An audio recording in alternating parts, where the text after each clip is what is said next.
Parcel এটা পঠিয়াইছিলে কালি, বিশেষকৈ আমাৰ অহাকালিলৈ আমাৰ 10 বছৰ সম্পূৰ্ণ হ'ব বিবাহ বাৰ্ষিক দিন। সেইবাবে মানুহজনে পাৰ্চেল এটা পঠিয়াইছিলে, তাকে অ'পেন কৰিছোঁ আজি আপোনালোকৰ ওচৰত।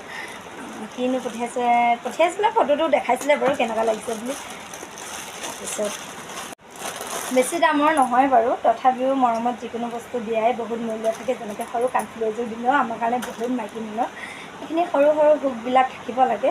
কিন্তু বহুত কাজিয়া কৰে, গুণ গাই লাভ নাই। এয়া পেকেট ফালি মেলি চেচ।